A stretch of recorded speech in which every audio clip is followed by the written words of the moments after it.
All right, let's jump right in. Today, we're going to look at something pretty incredible, a blueprint for reality itself, a kind of spiritual physics, you could say, pulled directly from the Quran. And this isn't just about ancient stories. We're talking about a model for the very operating system of existence. So let's get into it. Okay, so everything in this entire framework, it all starts with this one single powerful verse. Now, in this model, this isn't just beautiful poetry, it's treated like a foundational law of existence, almost like a law of physics. This idea, this is our cosmic key. And that leads us to the big question we're exploring today. What if that line isn't just a metaphor? What if it's describing the actual blueprint for reality itself? A kind of literal code? So yeah, let's really dig into that idea. First up, let's talk about the physics of creation. We're going to look at the fundamental forces that govern this whole model of existence. You can think of them as the basic laws of spiritual physics that kind of set the stage for, well, everything. So the core principle here is this: a law is the absolute truth. And we're not talking about a truth you have to believe in. It's presented as the truth that simply is. You know, just like math is the fundamental language of physics, this model sees that absolute truth as the base axiom, the starting point from which all reality just flows. And here's how that system breaks down. It maps these divine attributes to core elements of creation. So the absolute truth, that manifests as light. Mercy, that's water. And might, or wisdom and judgment, that's fire. Now, what's really important here is that they're not seen as opposing forces, good versus evil. They're all just different components of one single unified system. Okay, so we've got these huge cosmic laws, but where do they actually play out? Well, this model brings it all down to a single arena, a place where these forces are put to the test, inside the human soul. This is where Adam, the first human, comes in. In this framework, he's seen as a kind of vessel. Think about it. He's made from clay, which is just dust mixed with water, or you could say matter mixed with mercy. And that specific combination, that's what makes him the perfect medium to receive and reflect that divine light we talked about. It perfectly sets the stage for the big cosmic test. And this right here, this sets up the central conflict inside every single one of us. It's a battle between two forces. On one side, you've got the nafs. That's the ego, the self. It comes from that earthly clay and it's naturally attracted to fire. But on the other side, you have the ruh, the spirit. This isn't from clay. It's from Allah's command directly. It's a light-bearing consciousness, the part of you that's an agent of truth. So if the human soul is the arena and you have these two opposing teams, well, who blows the whistle to start the game? Who's the catalyst? That's what we're looking at now. The agent of the test, the one who really puts the ego and the spirit into motion. And this is it. This is the moment Iblis, the agent of fire, falls. His pride, it wasn't just simple arrogance. According to this model, it was a huge error in perception. He looked at Adam and saw only the outer shell, fire versus clay, and thought, I'm better.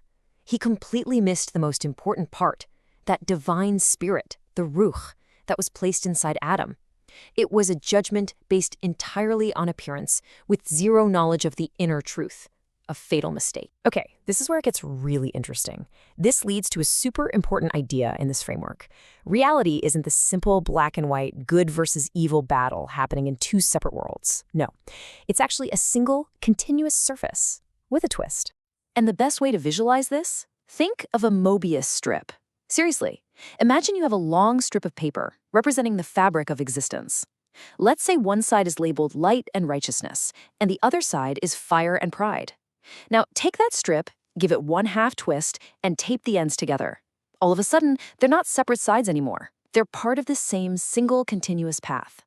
This means that if you're traveling along the path of light, you will inevitably hit that twist, the point where you are faced with the test of pride. They're connected. And that's where the role of Shaitan, the whisperer, comes into focus. He's not some opposing superpower. He's a catalyst. His entire job is to test the ego, the nafs, by making falsehood look attractive, by whispering suggestions that force you to make a choice. And this is the critical part. The model's really clear that he has no actual power or authority over you. He can only invite you to a path. The choice is always yours.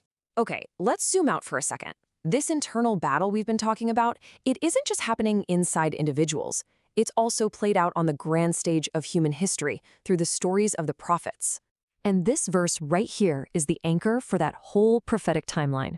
The idea is that it wasn't just a random series of events. A specific lineage was chosen, almost like a series of major case studies, to demonstrate this blueprint of truth for the rest of humanity to learn from.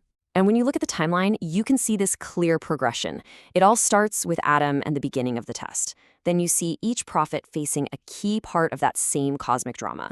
Noah and the test of mercy, Abraham's trials of truth, Moses' struggle with submission to the word, all the way to Muhammad, with the final reception of the word as the Quran. You can almost see each life as a sort of masterclass in how to navigate this test of reality. So, after all this, where does it all lead? We've talked about the cosmic laws, the inner battle, the test playing out through history. Well, now we've reached the end of the journey. We're at the conclusion, the collapse of the loop. And for every single soul, the journey ends in one of two ways, based entirely on the choices it made. It's like a fork in the road. Down one path, if the ego gives in to pride, it's ultimately consumed and purified by fire. But down the other path, if that same ego is purified by the test, it gets to merge with the spirit and becomes a being of pure light. This moment is what's called the day of Qiyamah, the day of judgment. And in this model, that's the point when the test is finally over. The Mobius strip untwists itself. That loop of choices and tests collapses, and everything, all of creation, returns to its original source. It all goes back to the absolute truth. And this verse, and when the souls are paired, just captures that final moment so perfectly. Every soul gets paired up with its ultimate true reality. Light joins light, and fire joins fire. So you see, in this way of looking at it, it's not about some external reward or punishment. It's more like a final reunion with the very nature you chose to build for yourself. So what's the big picture here? What should we take away from all this? Well, first, this framework presents the Quran not just as an ancient book, but as an eternal guide for every single age. Second, its parables aren't just stories. They're keys to unlocking and reflecting on this kind of spiritual physics. And finally, that the entire human journey is really a test, a constant choice between our ego, the nefs, and our spirit, the ruh. And that brings us right back to the beginning. Because no matter which path you take, no matter the outcome of your personal test, this model says that the final destination is exactly the same for everyone. Every single soul, whether it becomes one of fire or one of light, ultimately returns to the source. We all return to the absolute truth.